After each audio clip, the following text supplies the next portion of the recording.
We are streaming.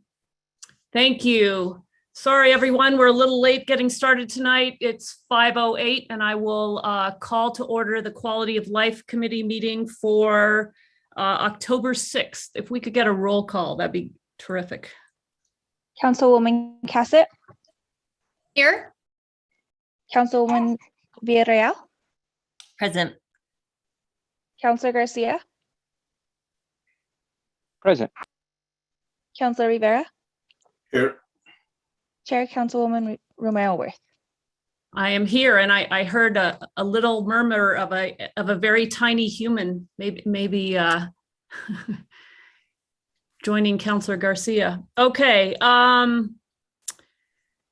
let's see. We have a quorum. Are there changes from staff to the agenda? And if not, is there a motion from the committee? Move for approval. Second. Okay, we have a motion from Councilor Rivera and a second tie between Councilwoman Villarreal and Councilwoman Cassett. We'll go with Councilwoman Villarreal. And if we get a roll call and approval of the agenda, I will get going here. Councilwoman Cassett. Yes. Councilwoman Villarreal. Yes. Councilor Garcia. Yes. Councilor Rivera. Yes. And Chair Councilwoman Romero Worth. Yes. All We right. have a motion. Thank you. And now we will move to approval of the consent agenda. Are there items the committee would like to hear tonight? Councilwoman Cassett. Item E, please. Item E. Councilor Garcia. Thank you, Madam Chair. I'd like to remove items A, D, and I think that is it. Okay, A, D, and then we have E. Councilwoman Villarreal. I'd also like to discuss item E. Okay.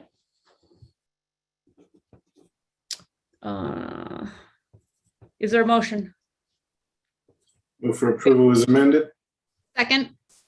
We have a motion from Councilor Rivera, a second from Councilwoman Cassett to approve the consent agenda as amended. We can get a roll call.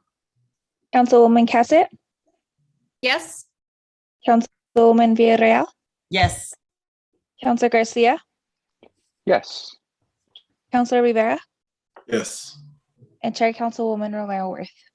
Yes. Motion passes. All right. We now have, we move to approval of the minutes. Are there changes from the committee? Changes from the staff? If not, is there a motion? Move to approve. Second. Motion from Councilwoman Cassett, second from Councilwoman Villarreal to approve the September 15th minutes of the Quality of Life Committee. If we could get one more roll call. Councilwoman Cassett. Yes. Councilwoman Villarreal. Yes. Councilor Garcia. Yes. Councilor Rivera. Yes. Chair Councilwoman Romero Worth. Yes, thank you. Motion passes. Okay, we will move into the consent agenda. Councilor Garcia, if you could take your hand down just so I have a clean board, helps know how to move forward. And we're going to start with item A, a resolution extending the timeline for community conversations on Santa Fe's cultures, histories, art, reconciliation, and truth, established in resolution 2021-6. And Councilor Garcia, you pulled this item, and so I will go to you. Thank you, Madam Chair. I just had a quick question, and I was trying to pull up the article that I had saved, but for some reason I can't locate it. But my question was in regards to what we're going to be accomplishing with the facilitator at the end of the year. Because I did read in one of the local newspapers, I believe, that the facilitator had mentioned something to the state that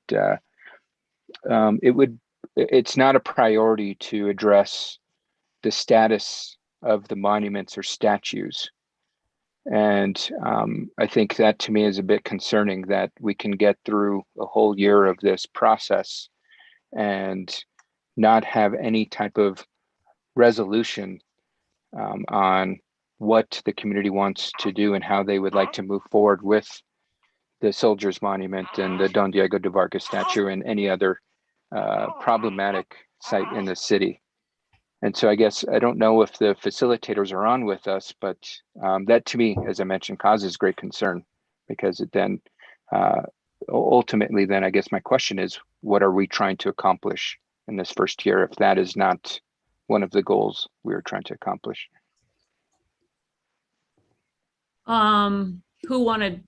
We've got I'm two happy staff to. people here.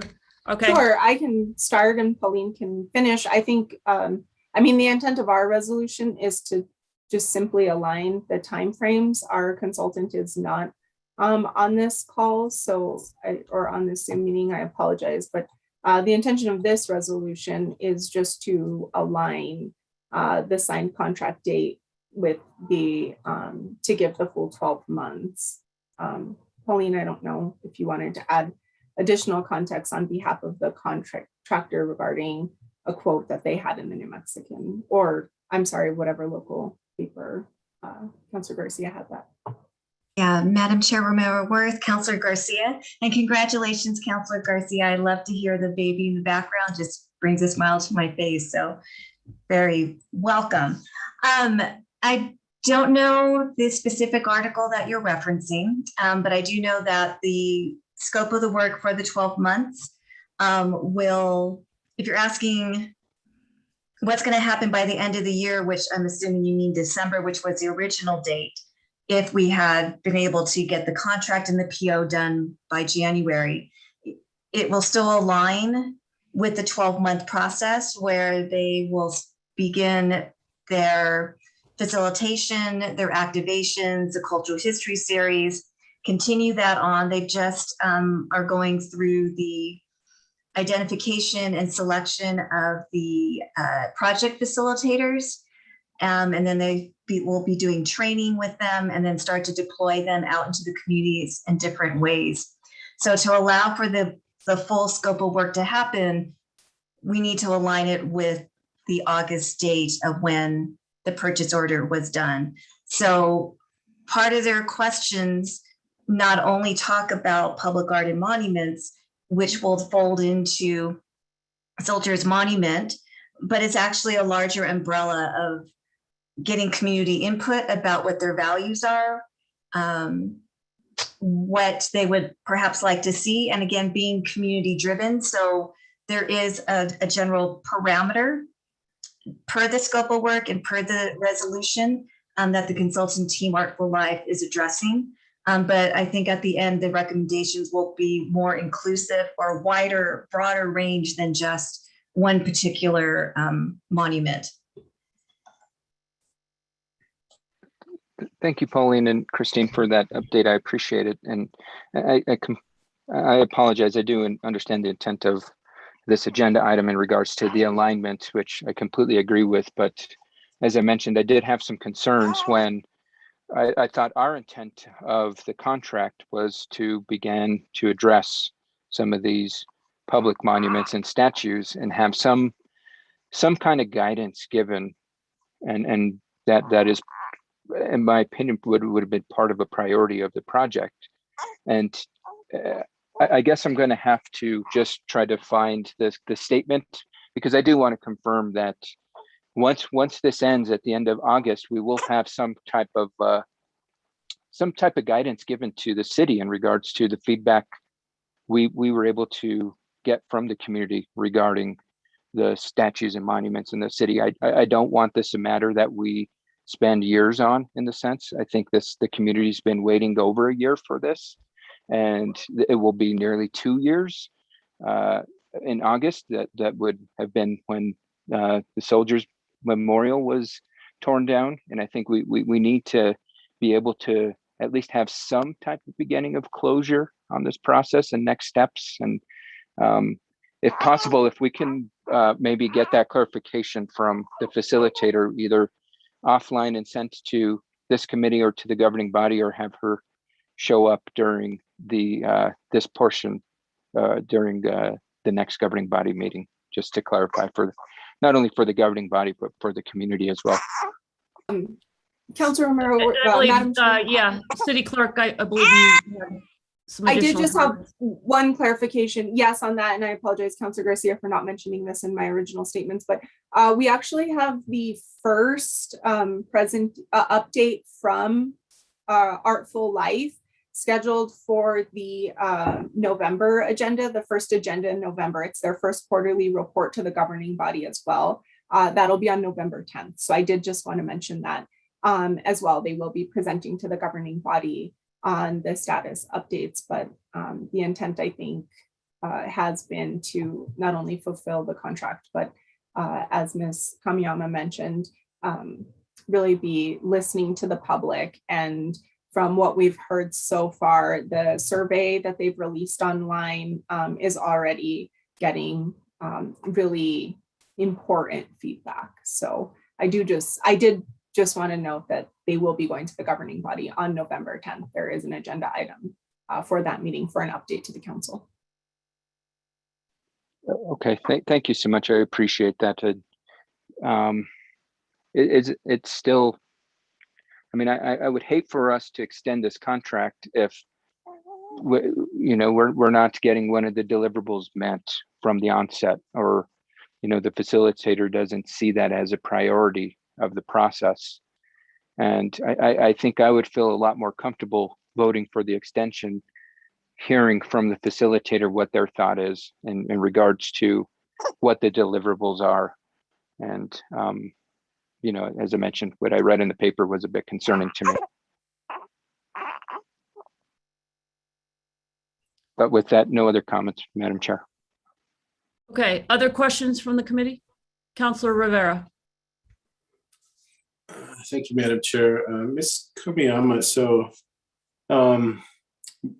back to Councilor Garcia's question, but your memo states that the political and cultural divisions in Santa Fe that were manifested in the destruction, and then it names the Soldiers Monument, Don Diego de Vargas, and then boarding up of the Kit Carson Memorial. So if those are listed in the memo, why would they not be a source of something that Artful Life would address?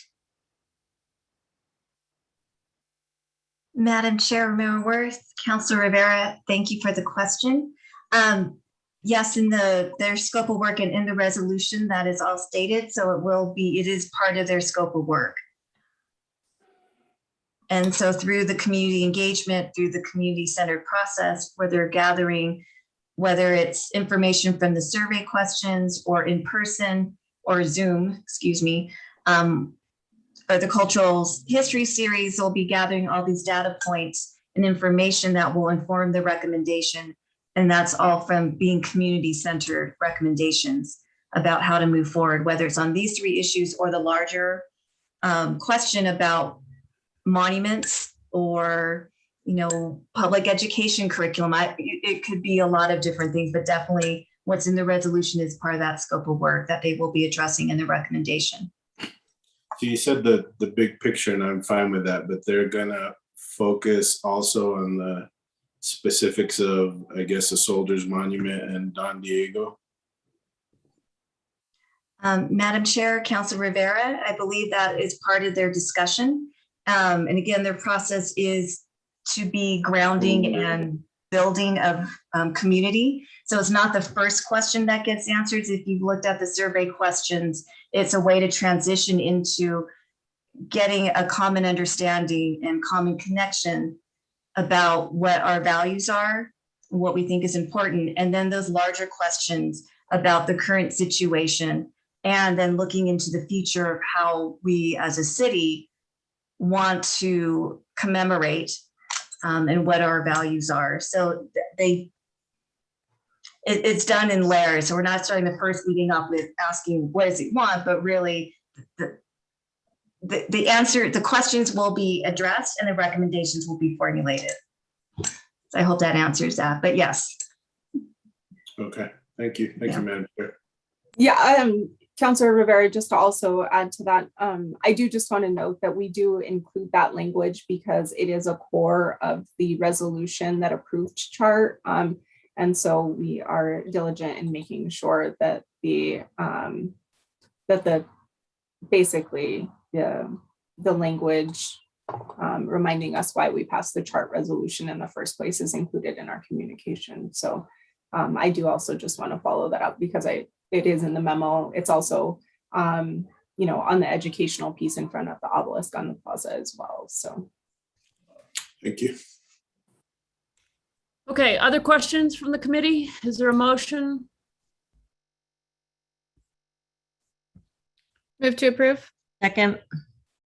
We have a motion from Councilwoman Cassett, a second from Councilwoman Villarreal to approve this item, which is item 6A on our consent agenda to extend the timeline for the chart conversations. Can we get a roll call, please? Councilwoman Cassett, Yes. Councilwoman Villarreal, Yes. Councilor Garcia, I'm going to abstain for the moment. Councilor Rivera, Yes. Chair Councilwoman Romero Worth. Yes, Motion passes. thank you. With that, we will go, let's see, A, B, C, D, E. We will go to D, sorry. Just trying to remember the order of the alphabet. And on item D is a request to approve the acceptance of award terms and conditions for the American Rescue Plan, ARPA. And I believe we have Director McCoy with us, and Councilor Garcia, you pulled this item as well. Thank you, Madam Chair. And I was wondering if Director McCoy can give us just a quick overview of what we're approving. I know that there was an in-depth presentation given at Finance that I haven't been able to review yet, but if we can just get a quick synopsis on what this agenda item is. Yes, of course, Madam Chair, Councilor. This item that we're bringing forward for your review and approval this evening is the agreement with the U.S. Department of Treasury to accept the ARPA terms and agreements for the local government fund. This is a pretty short agreement as far as grant agreements go. It dictates the period of performance, the period of eligible uses for the funds, and other pretty standardized terms in the agreement with the U.S. Department of Treasury. Madam Chair, will stand for any questions at this time. Okay, so thank you, Mary. I really appreciate that. Just a quick clarification: we're not agreeing to any priorities right now. Just the agreement to accept the resources from Treasury. Madam Chair, Councilor, yes, that is correct. The presentation that was provided on Monday evening was about, again, the very similar presentation that has been given previously, where we were able to, staff was able to highlight the eligible uses, the terms included in the ARPA agreement, and as well as Kira and her team provided some additional details to the community engagement process that is set forth. So we're prepared to share that same information with the committee this evening as well. Okay, I think I'll take a look at the presentation and reach out to you if you have any questions. But I also think Elijah's telling Jackson hello. On a side note. But thank you for the clarification. That's what I thought. We're just agreeing to begin the process of accepting the funds from Treasury. With that, no other questions. Motion to approve. Second. Okay, we have a motion and a second, and we have more questions from the committee. Councilor Rivera. Thank you, Madam Chair. Excuse me. Ms. McCoy, I think one of the the findings in the audit had to do with tracking of federal funding.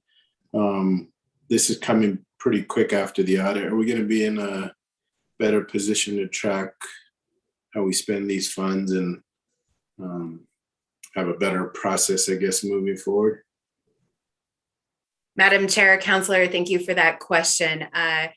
This problem was identified last year around this time by our staff. So keep in mind that was around the time that we were accepting and budgeting to spend the $17.5 million in CARES Act money.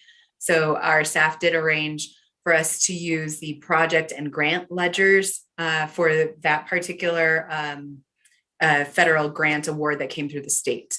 And so very similarly, we're going to be setting up a project and grant ledger to accept the funds and to, at the appropriate time, to budget those funds in the priorities that the governing body will set forward for this.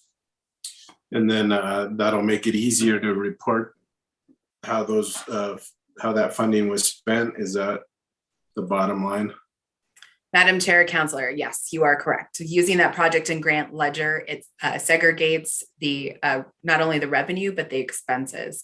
And so we can pull different reports to include in our CFA, which is what we heard about from our external auditor, Raul Anaya, on Monday.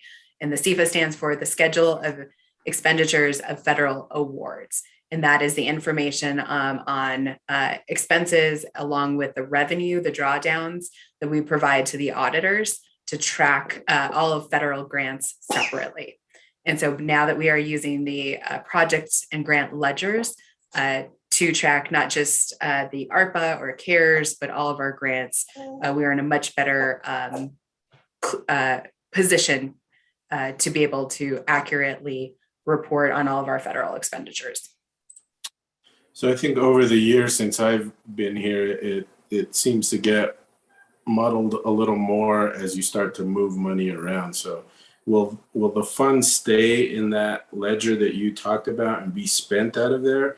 Or is it going to have to be barred to an individual department and then spent and then sort of tracked backwards from there? Because seems like the more moving parts you have, the more difficult it is. So can it be spent out of that ledger? Madam Chair, Councilor Rivera, Andy Hopkins is on the line and he can go into some more detail on how the project and grant ledgers are used. But I can give you a short, quick answer is yes, the expenses as well as the revenue will be tracked separately in these ledgers. Again, the budget in the ledgers is very similar, in the project and grant ledgers, that is very similar to the budget that we set up in the beginning of the fiscal year. That is a point in time. And as you are aware, we bring forward budget adjustments to our originally approved budget in the spring to adjust the budget up or down or transfer funds from one fund to another or one department to another. That being said, we will have an initial plan that we will be presenting to council in the coming months on how to use the $15 million that will be allocated to the city of Santa Fe. But if the plan changes in the future, we do have the ability to, within that project or grant ledger, to adjust those budgets. Again, those actions would be brought in front of the council to vote on, just as we do with our recurring operating and capital budgets. Andy, if you're still on the meeting tonight, is there anything you'd like to add? No, I think you covered it pretty well. We budget it where it's spent. Like, if it was going to airport, we budget it there. If it was going to transit, we budget it there, just so we keep good cost accounting for, this portion is going to airport, so that's airport resources. If we put them all in one place, then wherever that place is would show a huge increase and would include things for like airport and transit that's not really, a good matchup between where the funding sits and where the funding is actually going to be spent from and who it's on behalf of. I will note that DFA often requires us to put these things all into one basket, which makes my life very difficult in the TFA reporting quarterly process, because I have to kind of like show it there and then show ghost transfers into where it actually sits to meet DFA's onerous requirements. But there's no reason for the city to do that. And in fact, I would recommend that the city does not, because, you know, we want to give you a good picture of, this is airport's resources, this is police's resources, this is, you know, transit's resources. You know, if it all goes into one basket, then it just kind of muddies that picture quite a bit for you, and we would prefer not to do that. Right. And if there's any unspent revenues at the end, do those go back into the main ledger, or what happens? Madam Chair, Councilor Rivera, at that time, the period of that we have to expend the funding goes until December of 2024. And then we have a period of time after that to report on it through our annual budgeting process and through a closeout period with the federal cognizant agency. So what we would essentially do at that time is identify the funds that are unspent, and that money would actually be reverted to the U.S. Department of Treasury. So hopefully, you know, in the coming years, that would not be the case. We do have a significant amount of time, more time than we did with the CARES Act money, to spend this money. So if we identify a project is not going according to plan, we would have the opportunity to do a budget adjustment and move that money into another priority that we would, of course, bring to the council for their approval. Thank you. Thank you, Madam Chair. All right, we have a motion and a second, let's see, who, remind me, the motion was Councilwoman Cassett, right? And the second from Councilwoman Villarreal. Did I get that right? Motion might have been from Councilor Garcia, but it was a while ago, so I'm not sure. It's possible it was me. I have the motion, Councilor Garcia, and the Okay. second. My Villarreal. apologies. Okay, thank you. I just want to make sure you have it right. So, all right, if we could get a roll call, that'd be great. And Yes. Councilor Rivera, if you take your hand down, that'd help me again. Thank you. Councilwoman Cassett, Yes. Yes. I think Jamie, you're muted. She was there. sorry, could you hear me now? Yeah. Okay, Councilwoman Villarreal, Yes. Councilor Garcia, Yes. Councilor Rivera, Yes. Chair Councilwoman Romero Worth. Yes, sorry. There are two Jamies, I just realized. I was like, no, she's not muted. She said yes. Okay. Okay, motion passes. Um, Thank you. Thank you. All right, with that, we will go to item E, which is consideration of an ordinance relating to the City of Santa Fe Uniform Traffic Ordinance, amending section 12-10-1.10 to insert a clause stating that a person who violates a provision of section 12-10-1.10 of the UTO is guilty of a penalty assessment misdemeanor, and to add and increase penalties in Schedule A, the traffic violation penalty assessment schedule. And we have Kyle Hibber here from the City Attorney's Office.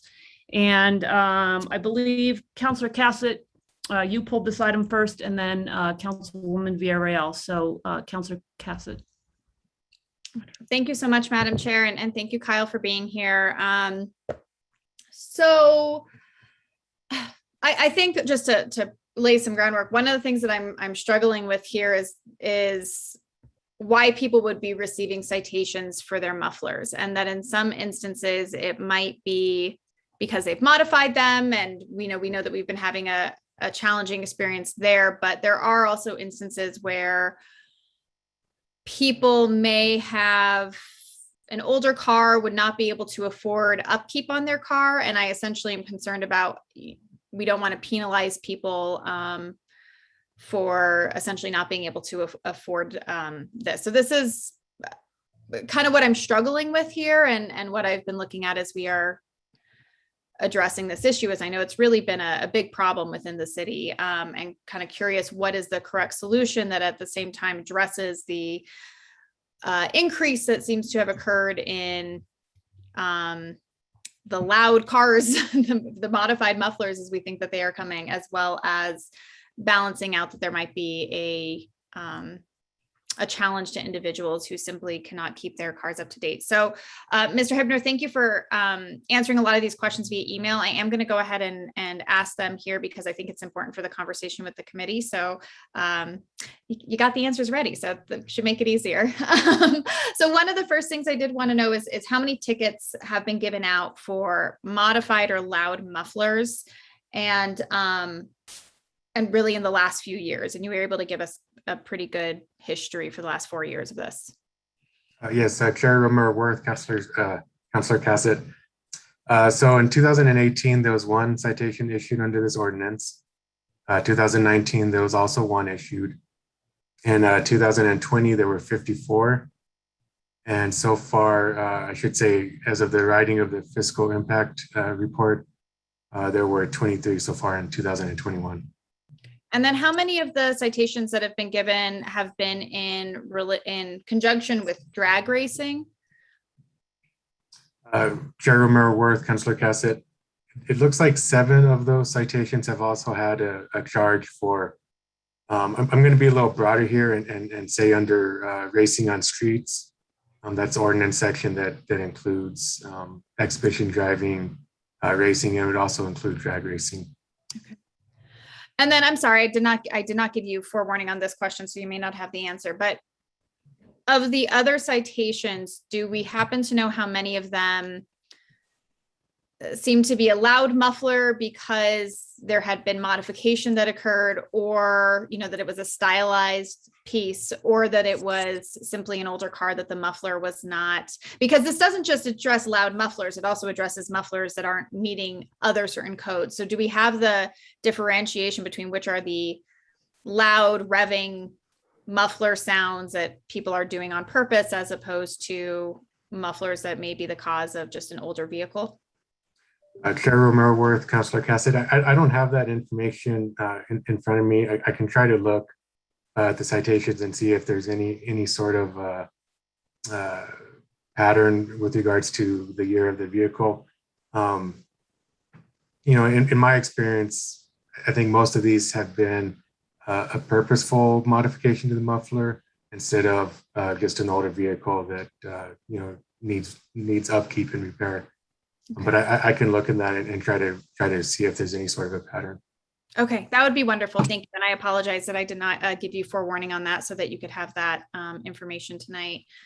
And then I'm curious about the process of giving someone a citation and it being a modified muffler. I know that when we've had this discussion in the past, and I've spoken with members of the police force, they've stated that one of the problems with ticketing a modified muffler is that it's not safe for them to actually check the muffler at that moment. And so there is a process for providing the citation and whether or not the muffler has been modified. And can you provide some more information on what that citation process looks like? Chair Romero-Worth, Councilor Cassett. So I think the process in terms of what the officer is doing is going to be similar to if an officer is enforcing, for example, speeding. He's going to stop the vehicle, approach the vehicle, have a conversation, and then at that point decide if a citation, if he's going to issue a citation. Now, in this ordinance, the kind of standard that we're looking at is, is the muffler preventing excessive or unusual noise? Is it preventing excessive fumes or smoke? It shouldn't be, you can't be using a muffler cutout, bypass, or similar device. So, and I realize with the excessive or unusual noise, that's a little vague. But I think many things in the law are, for example, DWI, the standard is a person impaired. So, ultimately, at the end of the day, that's the standard that the officer should be using. is this vehicle producing excessive or unusual noise? That could also be the standard that the judge is using. Ultimately, if it goes to trial, it's going to be up to a determination from the judge whether or not that is unusual or excessive noise. So I guess that's kind of hard because if it goes to trial, the judge wasn't there. The judge couldn't see it. In case of a DWI, we usually have a breathalyzer test for, well, not always. It depends on what the substance in question is. But if we're talking alcohol, we do have a breathalyzer. So I am curious about the ability to, it's just a fascinating place that we don't really have a measure here. So there's not a video, there's not like a decibel reading, or even for the excessive smoke, we don't really have or exhaust, we don't have proper definitions there. Is that correct? Chair Romero Worth, Councilor Cassidy, that's correct. It's not, once you get to a certain level of excessive fumes or smoke, it's a violation. I will say that, the officers do have both lapel camera and dash camera. So that certainly could be used as evidence in a trial, trying to convince a judge that this particular situation was a violation of this ordinance, being that it was either excessive or unusual noise or excessive fumes or smoke. And I do just want to point out that with this bill, the kind of the standards aren't changing. It's just the penalties that would be changing. Right. Yeah. Thank you.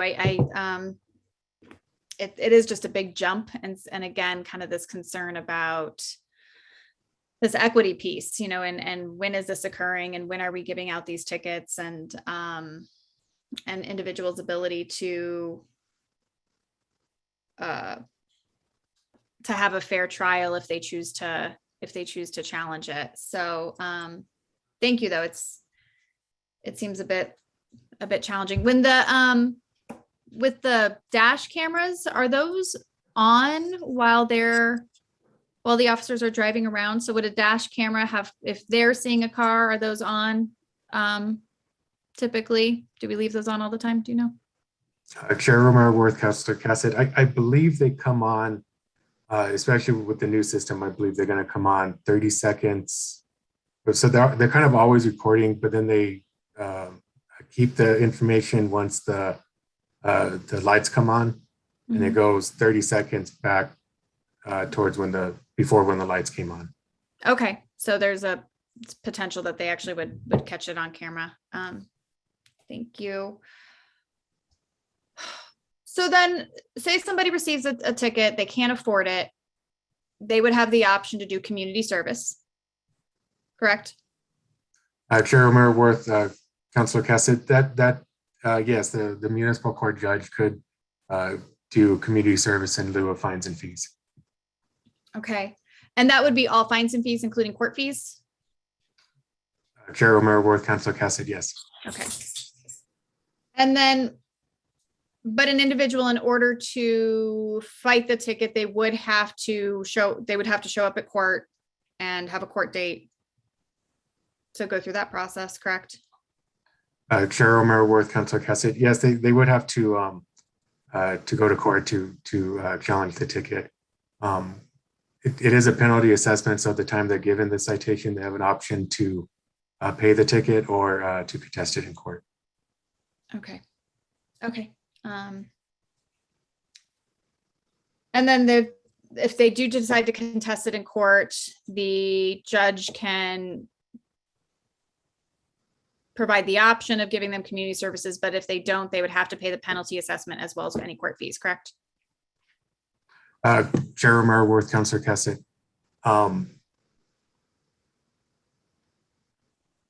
The judge would have the discretion to, for example, defer the fine or even the court costs. The municipal court's usually pretty good about working with people and giving them a payment plan if necessary. But yeah, the judge does have kind of a wide discretion on what to ultimately impose. Okay, thank you.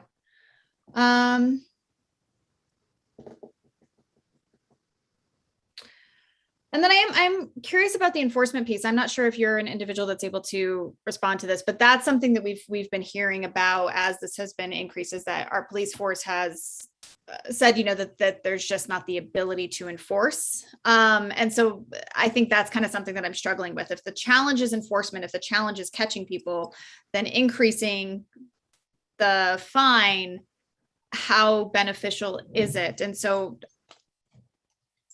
I'm not sure that you're the individual to respond to this, of looking at what are some other options that we have in terms of prevention strategies. And it sounds like that if somebody has a modified muffler, they get caught, it's not a fix-it ticket, is it?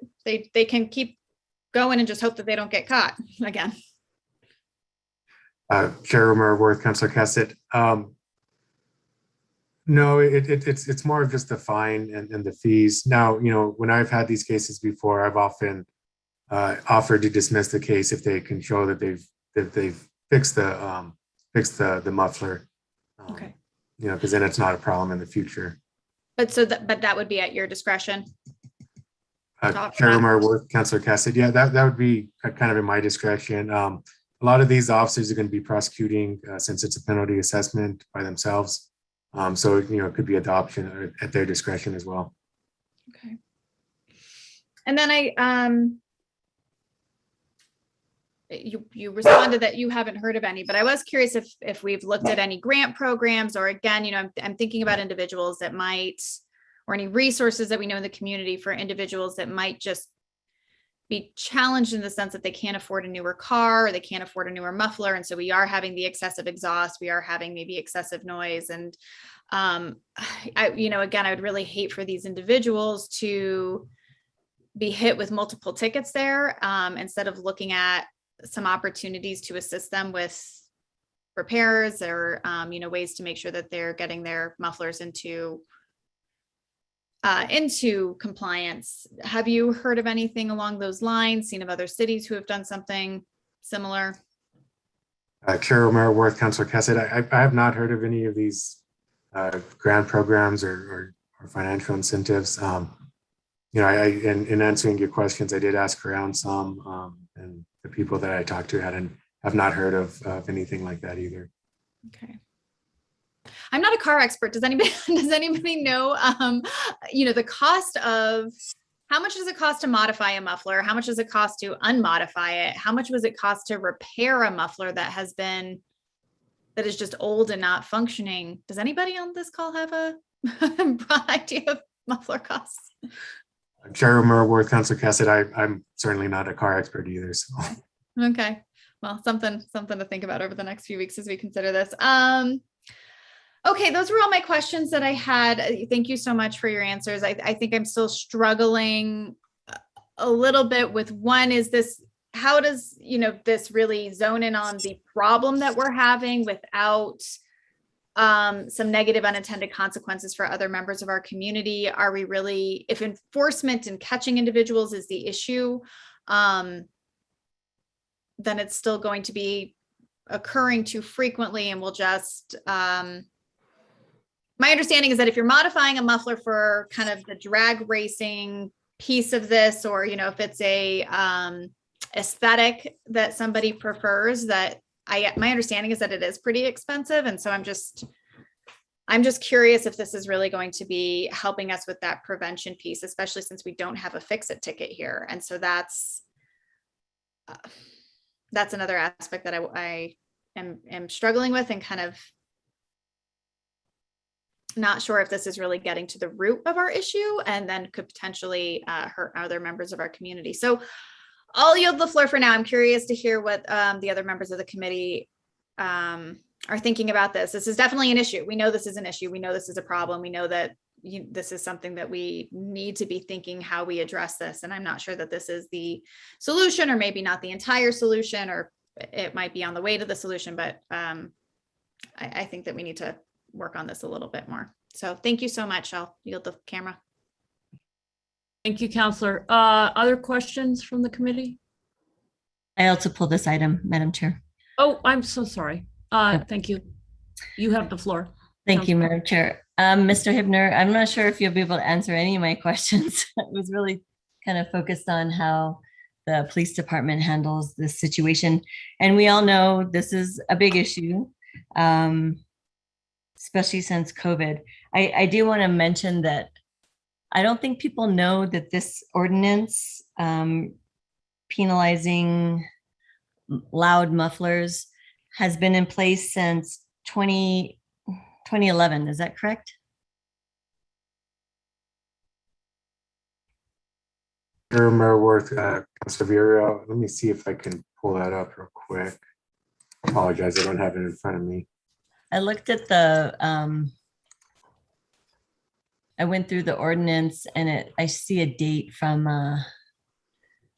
that it's referencing that this section, I don't know, it says being ordinance number 2011-4. And so we're amending that section of that ordinance. I just want to make sure, because from my understanding, this was in place a long time ago, and I don't think people actually knew that.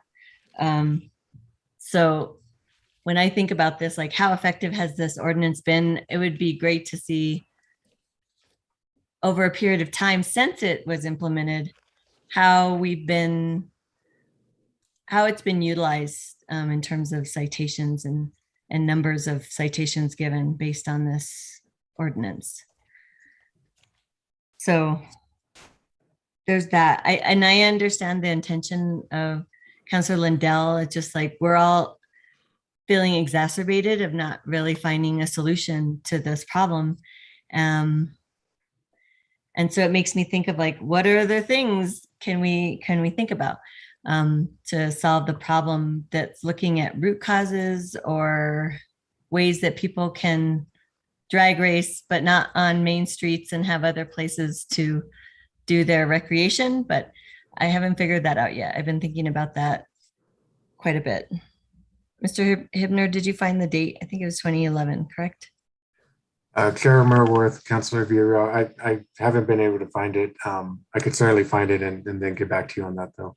Okay, I'm pretty sure it's been around for a while. So I think what I'm trying to figure out and what's hard for me to even like to be able to provide support for PD, for the police department, is how they actually gauge muffler decibels.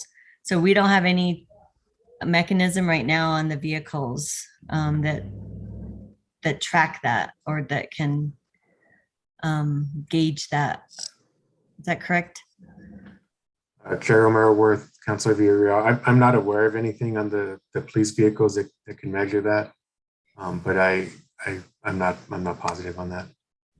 So I guess I was wanting to hear from them and disappointed that someone is not here from PD, but I'm even just trying to figure out like how are cars that are manufactured with louder mufflers anyway? Because there's cars now that are manufactured that way. It's not like they're modified. So there's that issue. And then how do they distinguish that from modified mufflers? And then I started thinking like bigger picture, what about lowriders? They're actually louder. How do we then make sure that we're not targeting more of this like cultural piece of our community if we don't have any way to actually gauge it and then enforce it? So the enforcement piece has been big on my mind, and part of it's more like not so much the muffler, although that's a component of it, but it's like the drag racing and the loud vehicles. And actually in my neighborhood, it's motorcycles, really loud motorcycles, just speeding through Cerrillo. So like all these things, I'm just bringing this up because these are things that I'm trying to figure out. How do we tackle these issues, and would increasing a penalty prevent it? When I talked to Councilor Lindell about it, it was really these intentional people that aren't necessarily drag racing, but just like revving their engines loud in front of businesses just for the, maybe for the enjoyment of it in their minds. So, but then if a police officer not around, then how do we make sure that, how does that get resolved, I guess? And then, I don't know, all these things are swirling in my head. I'm just trying to figure out how do we actually target aggressive drivers versus this modified muffler issue. So yeah, I think more than anything, it's the like reading, engaging, how we decide someone's above a certain threshold. So I don't think anyone can answer that question for me. The other piece is, have we ever looked at, or can we do this locally, emissions testing requirements for the city? Someone told me that was a state issue, but I wasn't quite sure if that was a state mandate that had to come from the state before we were able to implement anything. Chair Romero Worth, Councilor Villarreal, I can get with my boss, Aaron, and try to address that issue too. I don't know if any of my colleagues know. I think we're able to do that locally. It does require fund, like a, substantial. Yeah, amount. Councilwoman, I don't think, to my knowledge, there's nothing that prohibits us, but I do think it's a capacity issue. And because I have been also thinking and looking into this a little bit, the other issue too is that if you are requiring that cars in the city have emissions testing, you may not be capturing all of the problem, because as we know, we have cars with noisy mufflers that come from outside the city. And so if we had an emissions program, it wouldn't capture those cars. So that's why it seems like maybe it would be better if the state did it and they did it statewide, or if we did it in a regional way, maybe with the county, and that would also help us with our capacity problem, that maybe two governments together could have the resources to do something like that. So that's some of the thinking that I've been doing in that space, but I don't think, to my knowledge, there's anything that says we can't do it. Like gun laws, we know we've been preempted, but with the mission stuff, I think we can do it. So I don't know, more stuff. Councilwoman Cassett, you wanted to weigh in there too. Yeah, to that point, I do believe isn't Bernalillo County? Yes. Yeah. I think so. They've had it in place for a while, actually. Yeah. So, yeah. So yeah, I think about that. I know it doesn't solve the bigger picture here, but it does actually, in a way, solve us like a environmental issue. So I think there's ways to think about that. I really do like Councilwoman Cassett's idea about the fix it. I'm surprised we don't have that option. I think that could be something, but again, it doesn't address the manufactured loud muffler vehicles that are made that way. So the other thing I was going to ask about, let's see. Well, when I looked at the citation or the fines chart, it made me think about things that make more sense to me about increasing. The muffler one seems harder to really assess and gauge, versus when you look at some of the other fines, red light running. I feel like that's been a really big issue, more than I've ever seen. Growing up here, I feel like there's been so many people running red lights, and that's still $25. So like, I'm thinking about that, other things that we could address by opening up this ordinance change. So I don't know, I'm just putting that in the back of my mind and just letting you all know that there's probably other things that we need to think about too, of fines to prevent people from actually doing things that actually are preventable, which is running red lights. So that's just something to think about. I'm having a hard time with this. I wish there was another way to tackle this situation. And the fact that we have been told numerous times that there's no ability to really enforce this. Although it may be a priority to some, I think there's some bigger issues that we're dealing with that take our PD and other places in our city. So I think I'll stop now. I'm just trying to figure out how this can work for us and how we enforce it. So I'll yield the floor. Thank you. Thank you, Councilwoman. Councilor Rivera. Thank you, Madam Chair. Mr. Hibner, of those citations that you listed before, specifically 2020-54 and I think 2021 21 citations so far, how many were for noise, how many were for racing, or how many were for excessive smoke? Chair Romero Ward, Councilor Rivera. Those numbers that I listed, all of those are going to be under the this muffler section, which is 12-10-1.10. So racing on streets is going to be a different ordinance section. Now, the another part of your question was how many were for noise and how many were for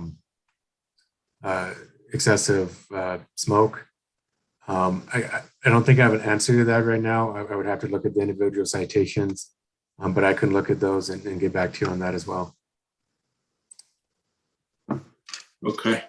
Do you know how many of those citations were either paid up front or how many of them went to court and prosecuted?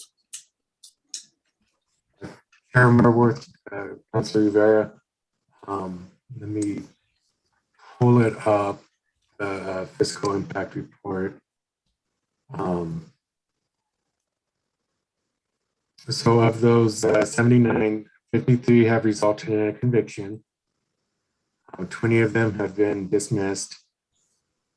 And there are 6 citations that are still pending. I'm sorry, I didn't hear the first part of that. Can you say that again? I guess Chairman Worth, 53 of the 79 have resulted in a conviction. 20 of the citations have been dismissed. And then 6 of the citations are still pending. So conviction, they actually went to court and met with the judge? Chairman Worth, Councilor Rivera, conviction is going to include, or should include the ones that either pled guilty to the conviction or pled guilty to the citation, or after trial, the judge found them guilty.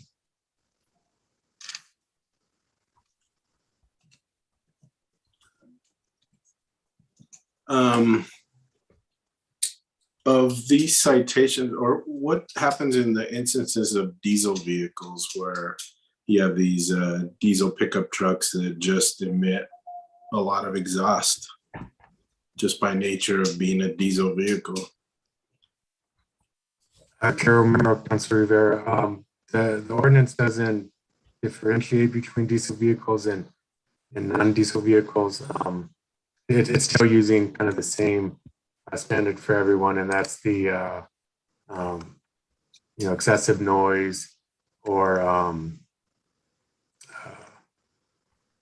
trying to get the exact words here.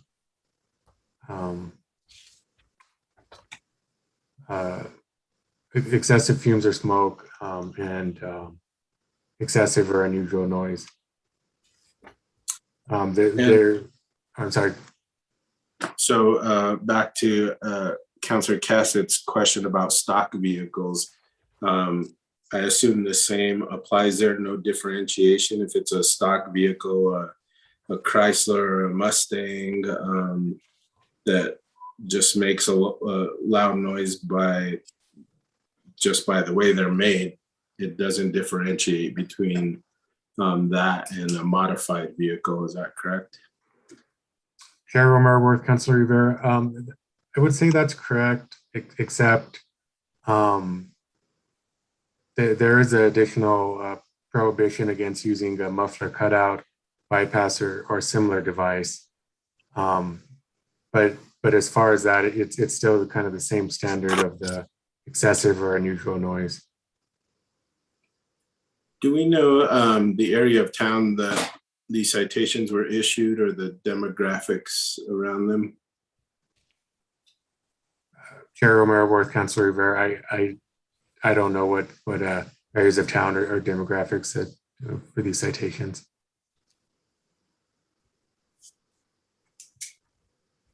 All right, so I guess one thing that concerns me about this, I think, is typically it's the younger generation that modifies their mufflers, and I'm as frustrated with everybody at the noise. I have a neighbor that probably lives a block and a half away that starts his vehicle every morning at 6 o'clock, and you can hear it from many blocks away. So I'm as frustrated as everybody else, but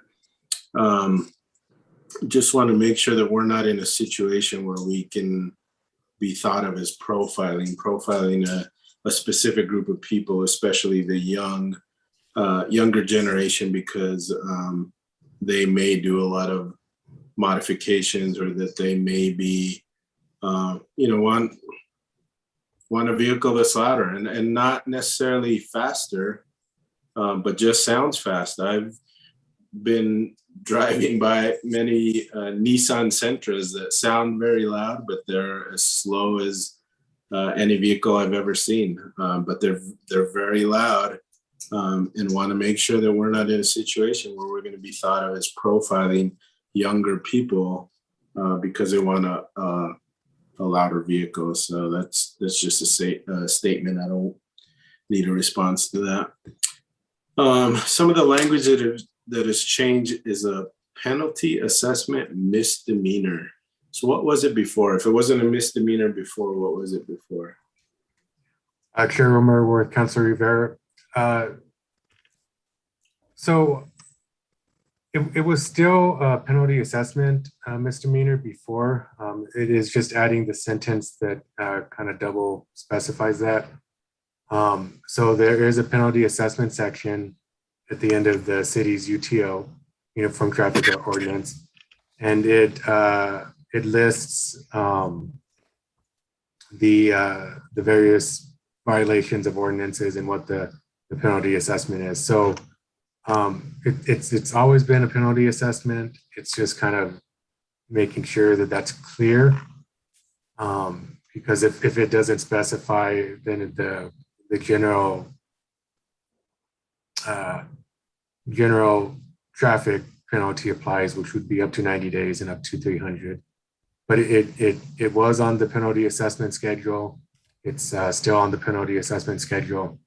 It's just kind of making sure that it's clear that it is a penalty assessment. I get that. What does the term misdemeanor mean, especially for maybe a young person that modified their muffler and now gets a citation? Chair Romero Worth, Councilor Rivera. Penalty assessment. So the term misdemeanor is I'm trying to think of how to describe this. It's I'm going to call it a term of art. So in the penalty assessment section,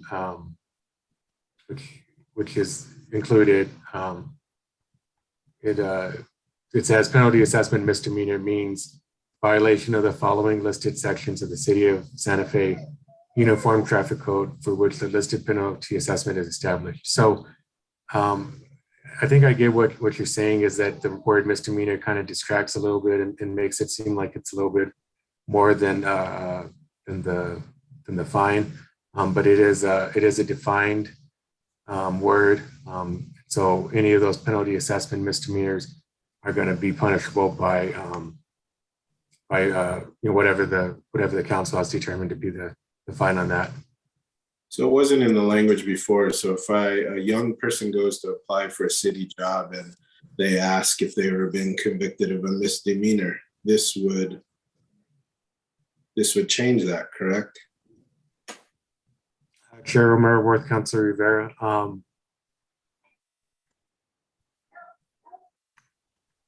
I don't think it would, because a misdemeanor by itself has a different meaning than a penalty assessment misdemeanor. Now, if you're asking if they would put that they were convicted of this statute on the job application, for example, I don't know, perhaps. Does the city's job application ask if they've ever been convicted of a misdemeanor? I don't know if you know that or not. Maybe not. Chair Omerworth, Councilor Rivera, I don't know that. I'm sorry. We do have Bernadette Salazar on the line. She may know, Counselor.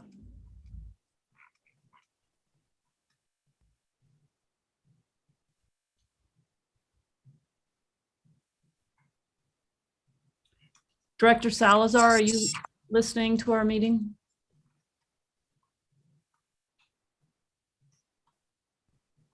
Maybe not. Okay, sorry.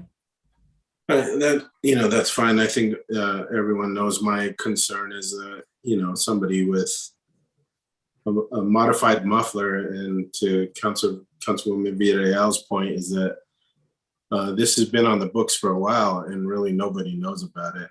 And really there hasn't been much enforcement on it until looks like last year and this year. So we're sort of catching people off guard when they really didn't know about the law.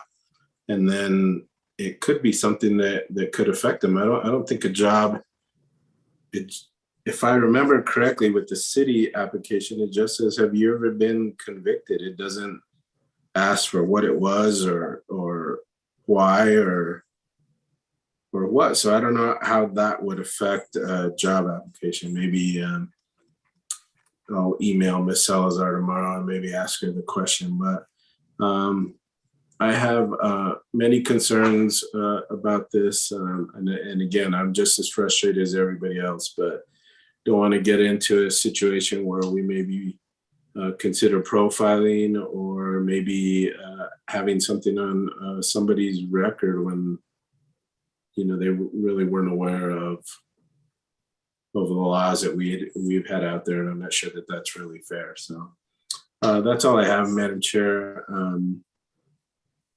Thank you. And Mr. Hibner, if you can get some information regarding my questions, maybe for the, I don't know what the schedule of this is. Is it scheduled to go to Public Works, or looks like Public Safety on 10/19? So I'll have another opportunity to ask my questions there, I hope, if not at the governing body. But if we can get some information on the demographics, area of town citations were issued, and then kind of a breakdown of, especially for 2020 and 2021, of whether the tickets were issued for noise, racing, or excessive smoke. And really, if it was noise, how they measured that. So if we can look at that, and I'll follow up at either Public Safety or governing body on November 10th. Thank you, Madam Chair. Councilwoman Villarreal, you have a follow-up? Yeah, thank you, Madam Chair. Just in terms of data to determine how many violations have happened since this ordinance was in place. If you could see if they actually have that data, that would be great. Thank you. Okay, I have a couple of questions. Like my colleagues, I think we're all frustrated with this problem. We've all heard about it. We're hearing these cars all over town. I have one in my neighborhood. I listen to that car come and go regularly. But I too am not sure that this solves the problem or even moves us in that direction, or that we understand what this does or doesn't do, and that we understand the nature of the problem. I guess as long as you're looking for data, one of the things I'm also interested in is, of these folks who got tickets, do we know how many were repeat offenders? And so, here, we haven't actually been issuing that many tickets. And do we know that if we raise the cost, we're actually going to deter people from doing this? I'm wondering, would it be better, and is there a model where we could require that if you're stopped, you're required to fix your car, and maybe in addition, the $25 fee. But I'm also kind of curious, where did we get this level, this $100, $200, $300? So it's $100 for a first offense, I think, $200 for second, $300 for the next, which goes to, I think, our level of frustration. But where did those numbers come from? Did the sponsors look at other cities and that's what they do, and that's determined to be the point at which you'll deter the behavior? Or did they just, out of their frustration, say, let's make it $100 because that'll really, hurt somebody's pocketbook? I don't know if you have an answer to that. I imagine you don't, but just curious. Carol Merworth, I don't, sorry to interrupt. It looks like Mr. Guillen has his hand raised. Okay. Maybe I should shed Jesse, light. did you want to add to that? Jesse Guillen with the Legislative Drafting Office. Thanks, Madam Chair, councilors. Can you all hear me? Yes. Okay. Initially, I believe the draft, as proposed by that was sort of drafted by Kyle, had a lower penalty schedule, and when it was shown to the sponsor, Councilor Lindell, she wanted to raise it to the current rate. So I don't know that she didn't tell me if it was based on another city, but that's what's in there now is what she wanted it to be. Okay.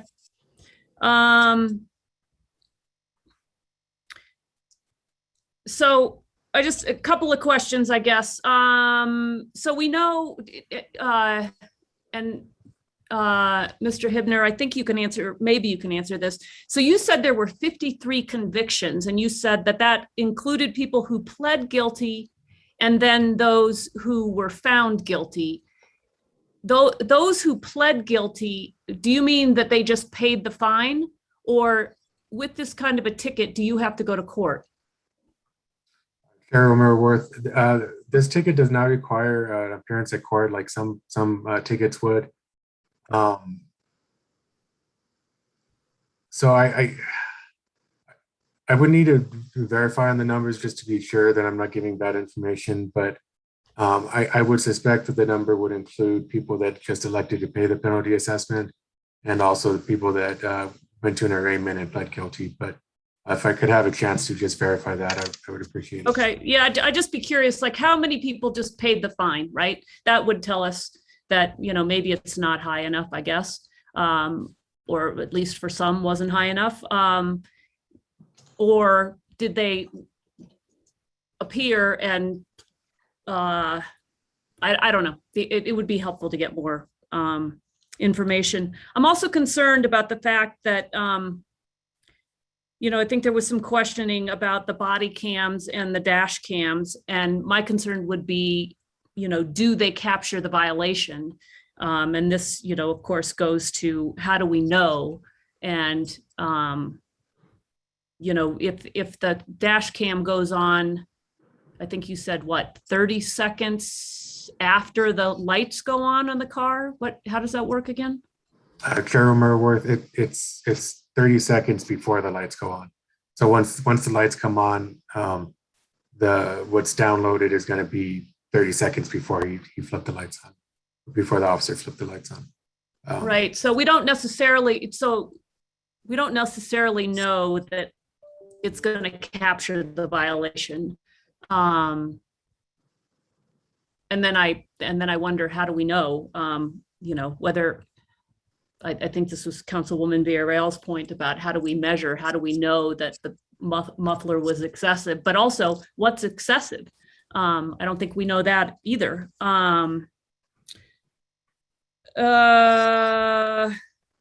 Yeah, I also am concerned, like Councilwoman Cassett, that this isn't necessarily fixing the problem. I think it's, you as the prosecutor could, in exchange for dropping the charges, could say, show me proof that you fixed it, but we don't know that happens systematically. So that's challenging to me. Yeah, and it's interesting too, we are higher than the state for this same offense. What does the state charge if you are stopped by a state police officer? Is it $25? I think you gave me this, but I forgot. Carol Merworth, penalty assessment under the state statute is $50. $50, okay. Yeah, and why did they pick 50? We also, back to this manufactured cars, I believe Porsche SUVs are manufactured to, there's like a button in the car to, if you want to, I don't know, show how cool you are, you can push the button and it revs the engine at a higher rate. So, that's okay. I worry about,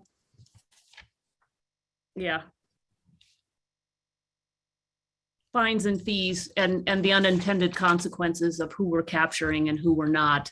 And I think there was another comment too about motorcycles. I understand Jennifer Fabian, when she worked for us, told me once that motorcycles are noisy and there's a safety reason for it, because sometimes they're not seen.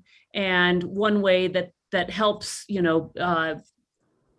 communicate that they're in the vicinity of a car is the fact that they're louder than the car, and that's done for safety reasons. So I'm concerned about, do we capture them unnecessarily, and is that what we're doing, and is this a pandemic thing, right? I mean, will we go back to some sort of normalcy?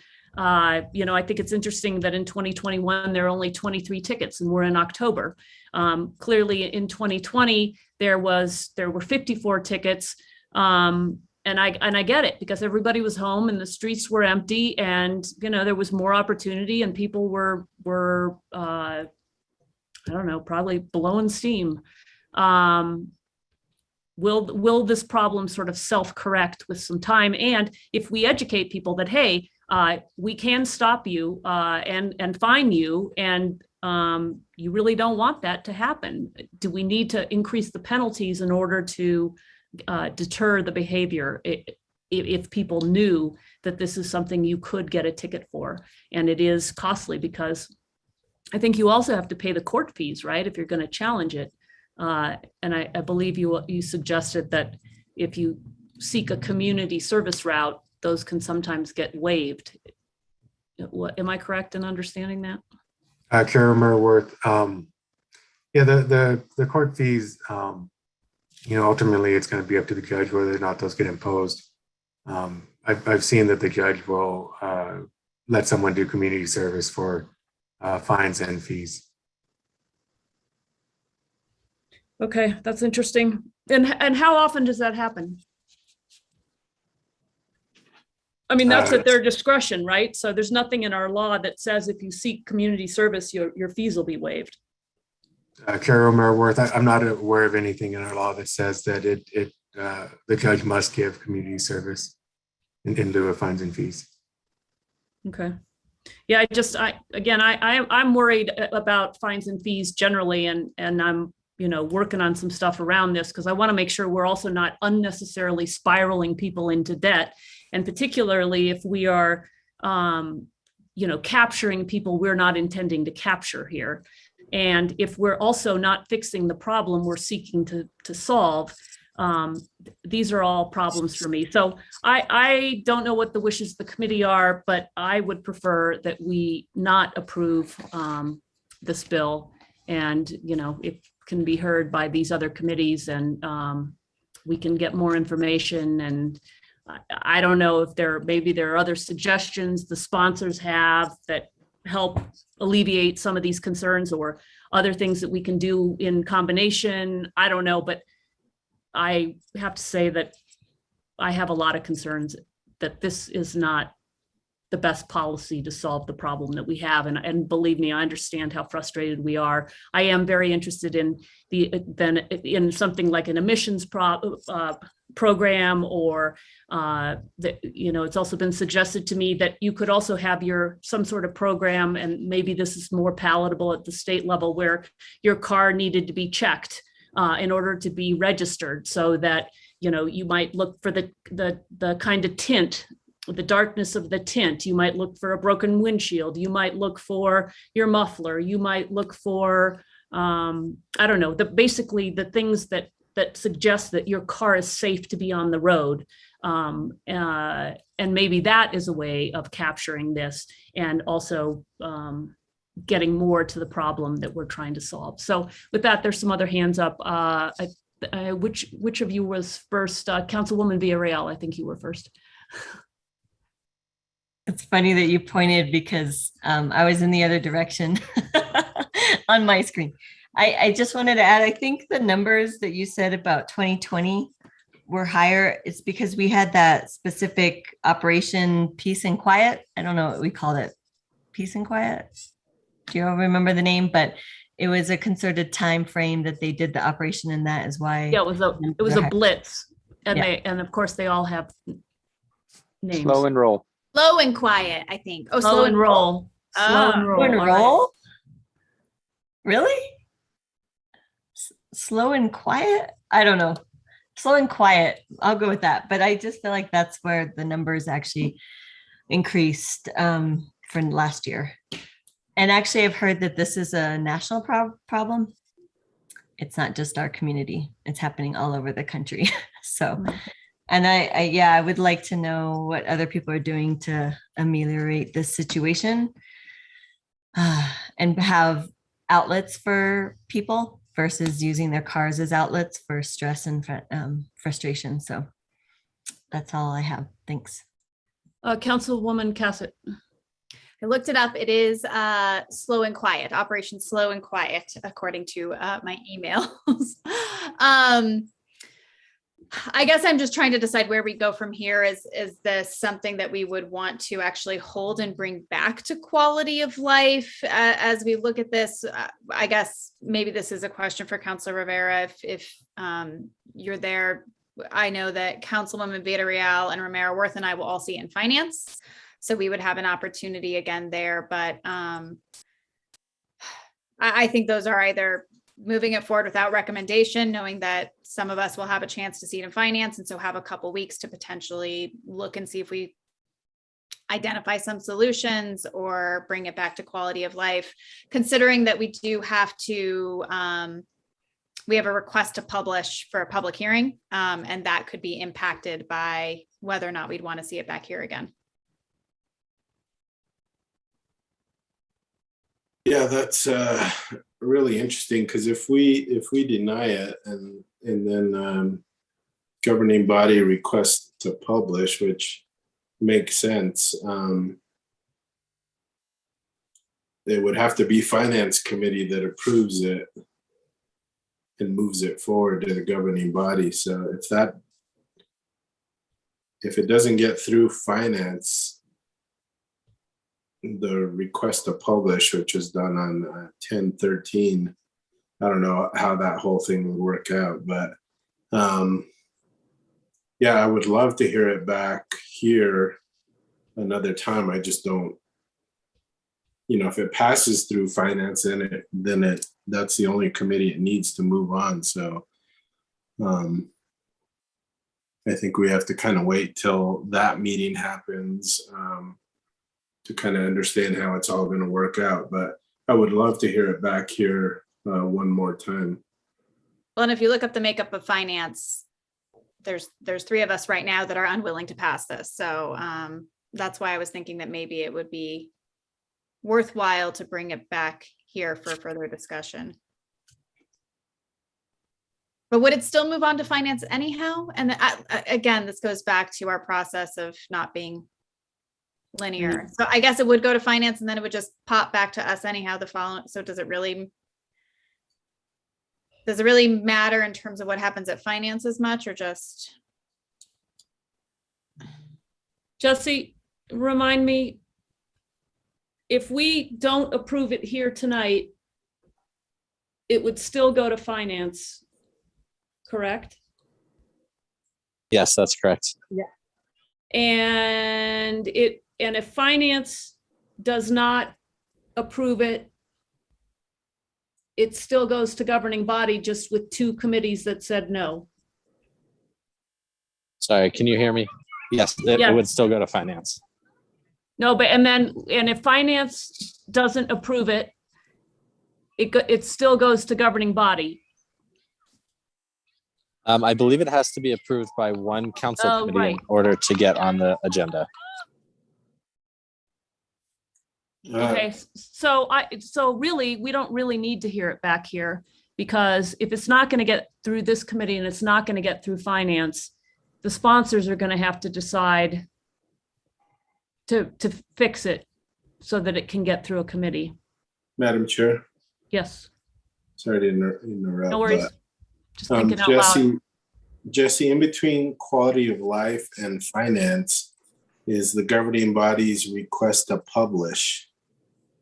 So if governing body approves it to publish and finance committee still rejects it, so you don't really have 2 committees that, or even 1 committee that approves it to go to the governing body, but it was approved to publish. How does that work? I have to double check with Aaron, but since the governing body is not in itself a committee, I don't think that would, well, let's see, if it's not approved tonight, I think it would, I have to double check. I think it would go on discussion next week for request to publish. But I'll have to double check with her, although maybe it wouldn't even go on if it's not approved here. I'll have to look at the rules. That's what I'm trying to figure out, that in between point where governing bodies request to publish is on the schedule for October 13th. So if it's on for discussion, I think that's fine.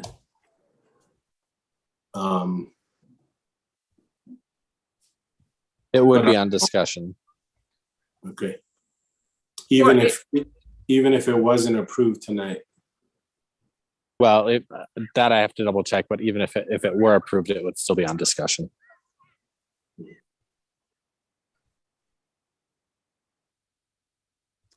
So it would be on discussion, request to publish would be on discussion. I believe so. And again, it's, we have to look at those rules because they can be confusing. But I believe that is what we've done in the past. I'll have to double check. So I can't give you a definite answer right now. On that point, yeah, I hate to say that. Sorry. I just,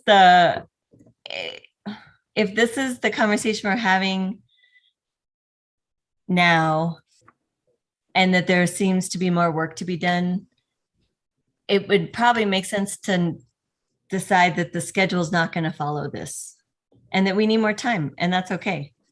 I mean, I just don't understand, like, we got to put the request to publish. If we vote against it tonight, still has other chances for discussion. We still have an ability to request for publish later on.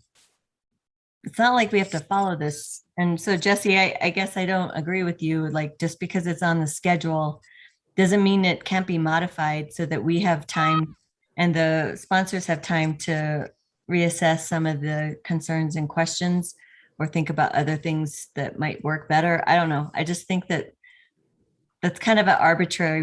We put that in as a placeholder, but the way this conversation is going and the makeup of finance, I just think that doesn't make sense to me, that can be modified. Madam Chair, yes. Sorry, and councilors, I didn't mean that there was a strict schedule that we had to stick to it. I was just talking about what the current schedule is. So certainly you can vote to postpone it next week at governing body. If you want to wait on the request to publish, that's certainly always an option. Or, someone can propose an amendment to make it more palatable to people. Yeah, I guess Councilor that, Bassett, you have your hand up.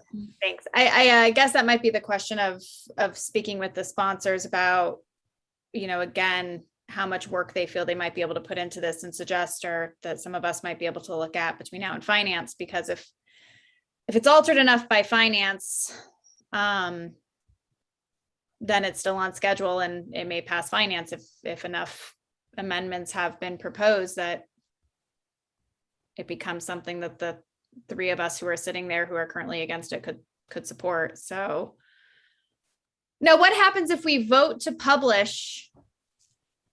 What if we vote to publish it, publish notice, and then it doesn't pass finance? Does it just not show up on the agenda? Again, how does this get communicated to the public that just kidding, it's not happening? Or do we just say there's been a change and this isn't on the agenda tonight? Well, it can't go to the governing body if it doesn't pass one of the council committees, so. Right, exactly. So say it doesn't, so say we vote to approve, publish, notice, publish of, oh my God.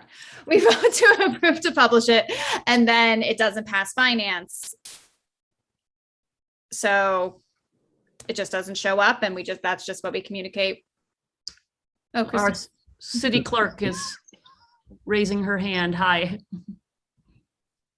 Council Chair and councilors, as a quick clarification, because we do post our agendas on Friday to the public, it would actually be on the governing body agenda, and then we would have to, there would have to be a motion from a governing body member to have it taken off. If you were to vote to change the schedule tonight, and say have it go to finance and then be reviewed, then I would not include it on the governing body agenda for next Wednesday. So I hope that clarifies. Sorry, I was listening and then thought I'd jump on for clarification, but because of scheduling, if it is still on the finance agenda, the governing body agenda is posted Friday afternoon, and then we cannot amend it at that point. So we would have to amend it the night of the governing body meeting. But wait, there was a way that it wouldn't show up at the governing body? How is that? If you voted tonight to amend the hearing schedule for it, so if you did a motion to have it go to Right. finance and then go to public safety, Or could we- to or- not be or on, come back to quality of life? correct. Maybe that's what we should do. Yes. Because then we would use the direction of tonight's meeting for the agenda on Friday to be published for governing body. Madam Chair, Yes, Counselor. excuse me. Mr. Hibner, is I guess 2 weeks enough time to is that enough time to give you to answer all the questions that we brought up today? Chair Merworth, Councilor Rivera. I'm just looking at my notes on the questions.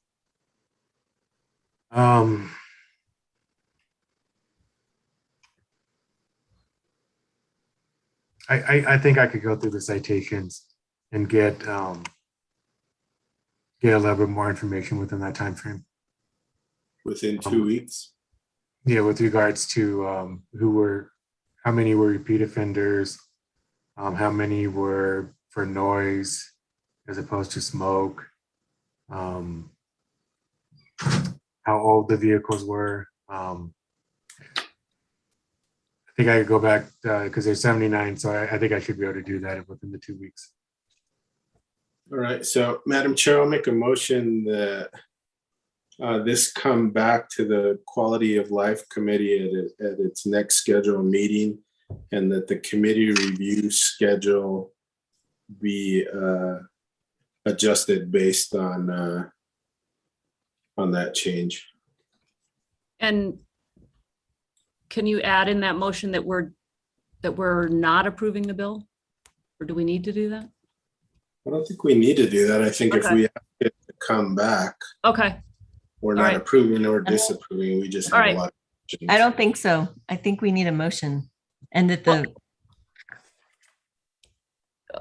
so wait, I'm sorry. So the motion is to bring it back to quality life on October 20th.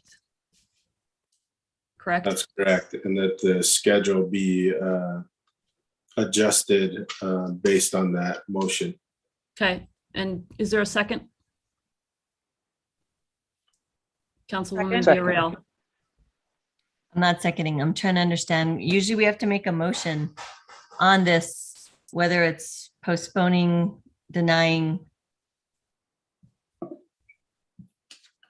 Yeah, but I think what we're doing is we're saying we're not ready to either approve or deny. I think and Councilor Rivera, being that he's been on the council as long as he's seen this happen a bunch. So I think, you know, we're just saying we want to bring it back, which in and of itself means we're not ready to say we like it or we don't like it. And that it shouldn't go to any other committee until we review it again. Okay, so you don't want it to go to finance? No, I think we need to see it before. Because finance is on the 18th. Right. I think we need to see it before it goes to request to publish, finance, public safety, or governing body for public hearing. So we're postponing, so I think the motion should be, we're postponing this until a date certain. And we've lost Jesse. I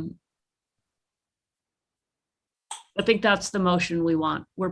So to capture what you're saying, Counselor, is that we're postponing this until our next meeting so that we can get more information. Do you want to, is that what you think? I do, but I think the schedule needs to reflect that as well. Okay. That it doesn't move forward until we've seen it again. Right. So I think you want to use the word postpone. You want, the motion should be postponed to a date certain, and that it not go to any other committees until it comes back, because there's so many outstanding questions. Yes. So do you want to rephrase your motion? Do I need to withdraw the initial motion? Well, you didn't have a second, so I think you can. Sure. I'd like to make a motion that we postpone this to our next quality of life committee, and that the schedule stops until we approve it. That the schedule... Yeah, but I think that's what you do by postponing. That's why I want you to use the word postpone. Okay. I think, and so basically the intent is we want to see it back before it moves forward. All right, Okay. Is there a second on the motion to postpone to a date certain? Second. All right, do we have discussion on that?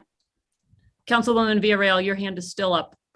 Yeah, I just had a point of clarification. So when it does come back to us, does it come back as a discussion item or on consent? Just curious.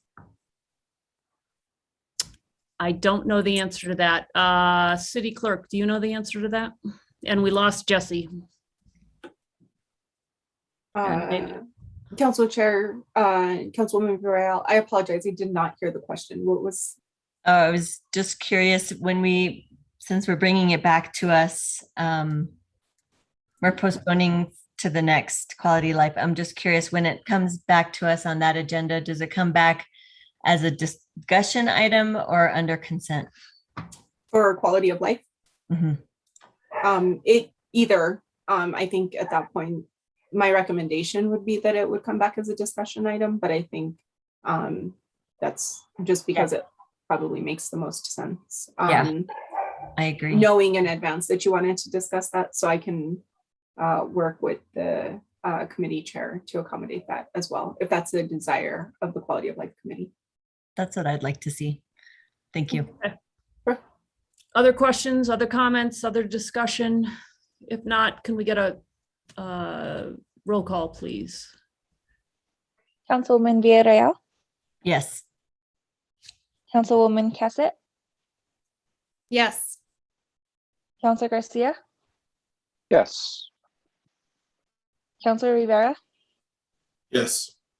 Chair Romero Worth. Yes. Okay, motion passes. All right. So I believe that was everything that was pulled from the consent agenda. Going back to my Prime Gov. We have no action items tonight, no presentations, no executive session. Matters from staff. Do we have any matters from staff? Matters from the committee? No. Sorry, Jamie Ray, I didn't mean to cut you off. No, you're fine. I was just going to say no matters. Okay, thank you. Matters from the committee.